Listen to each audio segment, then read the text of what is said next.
back to our kickoff or first freight frenzy. I'm going to walk you guys through the game a little bit, and I'll be answering questions as we go. So if you have any questions, please ask them in the chat, and they'll be relayed to me by Lawrence.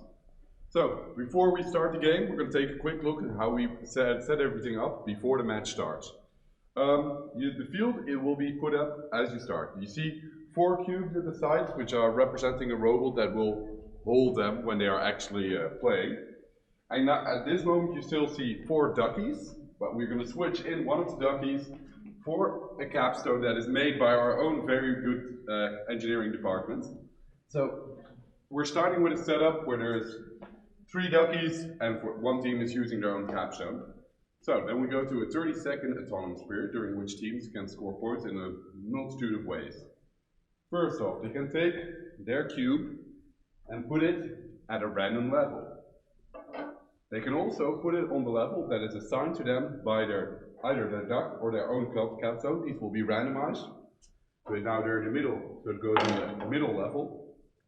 They can score points by parking either partially or fully in these storage zones, or parking partially or fully in these zones where all the other cubes are.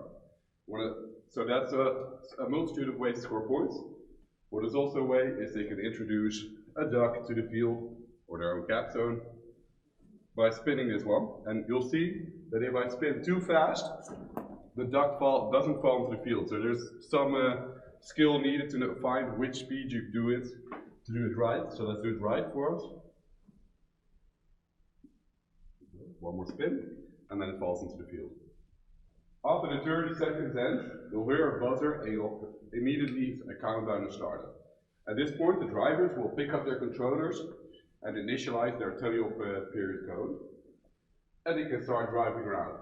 One of the more obvious things they can do, obviously, is start getting cargo and the balls and put them in either the storage zone or the 2 shipping hubs. And there's going to be something interesting about the cubes. You'll see we have these regular cubes. They are lightweight. Then we have a middle level cube that is a little bit heavier. You'll feel it immediately in your hand, but to make your robot feel it, you'll probably need to come up with a smart system. And then you have the heavier cubes. Oh, well, you see they're very heavy. And they are even heavier. And it's really quite noticeable, and it's going to have a big impact on putting them on tower, because they'll make it tip faster. So you have to think about, do I want to put the heavy ones at the bottom where they have less impact, or more impact because the momentum is bigger. So it's really got to come up with some smart systems for that. See if you can see. It's now a heavy one on the bottom and a light and middle weight one on the top, and it's still not tipped back. I see already a question there. We do have a question. With which part of the carousel are we allowed to interact, human and robot? So the question is, for which part of the carousel, that's this part, are you allowed to interact? I'll walk you through the process quite shortly. For the human part, it's very simple. You can only put on cubes or capstones when the carousel isn't turning. So let's say it's turning like this, then I'll just have to wait till it stops. When it stops, I'm allowed to put the duck. On this point, it has to touch this push-off mechanism. And for the robot, it's also quite easy. They are only allowed to touch the carousel, the circle of the carousel itself. So they can't just grab this. They have to touch it on the side and turn it like this. Probably a wheel or another mechanism will do that. So I hope that answers your question. Then another one. Can you move your own wobble ball? You cannot move your wobble ball. Of course, some incidental contact will make sure that you push it around, like you'll drop on some cube and it'll move a little bit, but it isn't the idea that you pick it up and move it closer to where all the cargo is. It really is supposed to stay there, aside of some small movements that will happen during the game. How much scoring element in its possession outside of the warehouse? Okay, so when pushing around, if you're just driving through and you hit one, no biggie. But when you're moving them around, you're only allowed to have one scoring element combined with your capstone. So you could have one capstone and one scoring element. Only the one. What are the rules for picking up scoring elements from the warehouse? In general, I guess. In general, stuff, yeah. So basically, you can drive over in two manners. You can come over these tubes, which is a little bit tougher to do, but you have more space. Or you can come through the side, which is pretty easy to drive, obviously, but it's you have to make a skinnier robot than the full 18 by 18 by 18 inches. Then for grabbing them, basically, we expect that during grabbing you'll probably be handling several cargo at once because you push them around to get to the one you want. But we want you to, if you drive backwards, you can only hold one. There's some incidental contact here is allowed, which is allowed everywhere on the field, but it's expected here. But then you grab it up and you bring it back. And again, you can either go over these to go to the combined goal, or you can go to your own goal. Also, it doesn't matter which side of the field you pick it up on. These are not assigned to an alliance, they are general purpose. So the red alliance is allowed to come get cubes here and bring them over to their own tower here. Is there a human player to put the ducks on the disc? There is no human player this year. That will be done by one of your drivers or your coach. Okay. Do the cubes count when they fall off after you put them on? Against the wobble roll. As with most FTC games, points are only official once the final buzzer goes. So no, if they fall off, say I bump into it, and then one of my cubes goes out, that does not count as a point. They have to remain on till the final buzzer goes, and only after that we'll make scores official. So you'll sometimes see that we have a live score, that we're keeping count, but that score is unofficial till the judges hand it in officially. Okay, that was the last question for now.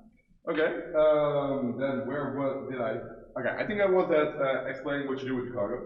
So I already explained here, so it's 2 points for the lower level, 4 for the middle, and 6 for the higher level. But you can also put them over here. This is a shared one, they're always 4 points. So you put them on your side of the field, of course.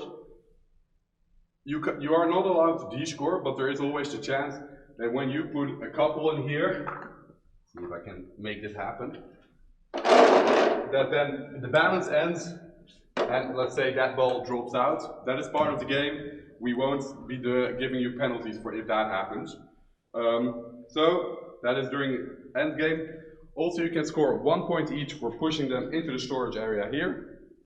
So that's what you can do during the regular tally of drive and control. And then we move into the last little bit, the end game. Now the carousel comes into play again. You can once again start pushing duckies into the field, or capstone if you still have it at this point. That is a way to score points. You can also score points by having your own alliance team balanced. Take into account that it has to be done by the cargo that is in it. You can't just hold it up. Even that if you hold it up, it will not score points if your robot is still making contact with it. For this one, it's a little bit different. You want to have so many cubes in there that it will tip to your own side. So if it tips your side, in this case the red alliance, it will be a bonus point of 20. Then you can once again park in here, fully or partially, or park in there. And I think that's, oh yeah, no, I forgot. The capstone can be capped.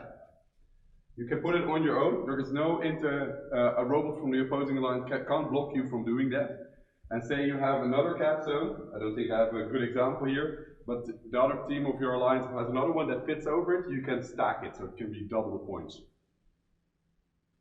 I think I went through all the general game rules, so I'm really curious if there's more questions, if you guys want us to measure something, because we already have the field. Another question. What if the bubble goal falls over? Is that possible? I mean, you'd have to work for it, but yeah, you can get it to fall over. Basically, if you do that to your own alliance's wobble goal, that's a bit of a you problem. You did that, you bumped into it. We're not going to tip it back, so you might try to tip it back with your robot, but all the cubes that fell out, you obviously have to put in again before they score points. Now say the opposing alliance does it to you, they'll score, I think it's a major penalty, maybe even more, and they'll get extra penalties for every cube that they de-score, so that'll be a pretty big bonus. Then I have one question left. What's your opinion on Henk, the mascot of FTC Robotics? I think I speak for everyone. The world is a fan of Henk. That's a good answer. Is there a penalty for removing a cargo piece from the point storage? The storage point. Yeah, that is there's so there's a penalty for removing it from the opposing alliance's team, not from your own. Of course, obviously, if you drive to your own and you D-score, that's once again a you problem, but there's no penalty for it. Say the blue alliance does it for the red team. I see we have our alliance markers the wrong way around. That'll give you penalties, yes. You can't D-score points from the opposing alliance. No more questions? No more questions? Then I want to thank everyone for watching the stream. I hope you guys had fun, and I'm really looking forward to seeing you guys in real life at the first league meet or at the start of the event. I think it's an event I can recommend to everyone. As Ron said, there's something for everyone, but especially the new rookie teams will have a good chance to see the field, interact with some experienced teams, and I really recommend that they enlist, and I'll see you guys in October.